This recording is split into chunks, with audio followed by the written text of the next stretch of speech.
Chers amis, nous voici à proximité de la fête de Kippour. Cette journée de Kippour, à la fois tant attendue, mais aussi tant redoutée, exige de notre part un mot d'explication. Kippour, jour du pardon, à ne pas confondre avec la réparation. Réparer une faute, c'est donner une contrepartie pour que nul ne se sente lésé.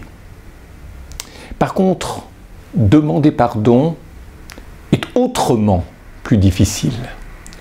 Autrement plus difficile parce que, souvent, ceux qui ont fauté, qui ont commis un préjudice, qui ont humilié, demandent pardon pour se débarrasser de leur culpabilité. En quelque sorte pour retrouver de bonnes relations ou des relations pacifiées, ne posant plus problème avec la personne ou ceux qui ont été offensés. Mais pour que le pardon soit réel, encore faut-il que celui qui a commis le préjudice et celui qui l'a subi ait une même conscience de la nature du préjudice. Et nous savons que très souvent, ceux qui commettent un préjudice ont tendance à sous-évaluer la peine, l'humiliation, le chagrin qui a été causé. Et pour ce faire, il importe d'utiliser les journées séparant Rosh Hashanah et Kippour pour se rapprocher de celui ou de celle que l'on a offensé, celui ou celle envers lequel on a commis un préjudice, de manière à ce qu'au travers de ces échanges de paroles, de gestes, de regards, de comportements, il y ait une réelle conscience chez l'un et chez l'autre que l'on parle de la même chose. Et dès lors que celui qui a été offensé, celui qui a commis l'offense, réalise ce que l'autre a en tête et qu'il se rende compte qu'ils sont sur le même plan, alors la parole, le geste, les comportements peuvent réellement signifier une demande sincère de pardon et la faute peut être effacée. J'ajouterai une autre chose, il n'est pas difficile de demander pardon à Dieu. Encore faut-il l'avoir fait auprès des hommes. Se servir de Dieu comme d'un alibi, autrement dit comme d'une garantie, comme d'une caution pour que les hommes se soumettent à notre demande de pardon est un peu facile. Cela, le Talmud dans le traité de Yoma, consacré à Kippour, le rappelle souvent. Et puis j'ajouterai une dernière chose. Lorsque l'on commet une offense, lorsque l'on commet un préjudice, une offense à l'égard de quelqu'un, il arrive que la personne offensée vous pardonne. Mais il arrive aussi que les enfants, les conjoints, les amis de la personne offensée, eux ne pardonnent pas.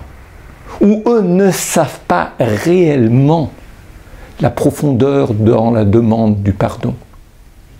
Et pour ce faire, si pardon profond, complet, durable, il doit y avoir, encore faut-il que la faute commise ne laisse pas des traces auprès des amis, auprès des enfants, auprès des conjoints, c'est-à-dire à la génération suivante. Maintenant que nous avons rappelé cela, nous pouvons entrer dans la fête de Kippour, nourris d'exigence, de bienveillance, d'attention à l'autre, d'écoute et de sincérité dans nos prières. Alors, en ces veilles de Kippour, qu'il me soit permis de rappeler combien, au-delà de l'existence, de la bonne santé, de la réussite de la communauté juive de France, nous tous, juives et juifs de France, sommes conscients que le devenir de l'État d'Israël dépend aussi et d'abord de notre armée, de notre police, de tous ceux qui veillent à la sécurité de nos sœurs et nos frères en terre d'Israël. Du sud au nord, à l'est, comme en bordure de mer, cet État protège les siens jour et nuit et à aucun moment ne somnole ou ne sommeille. Remercions-les, rendons leur grâce et que cette journée de Kippour soit bénéfique, généreuse, pleine de bénédictions pour nous tous, mais aussi pour nos proches et tous les habitants en terre d'Israël. Que Kippour ouvre à nouveau à une année de santé et de réussite, Shana Tova ou Metuka ou Mevurechet, chargée de bénédictions.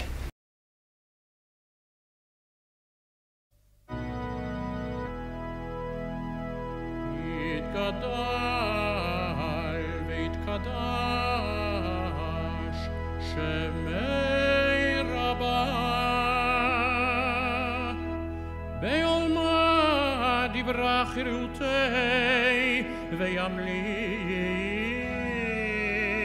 מלכותי בחיי חום וביומי חום ובחיי דכל בית ישראל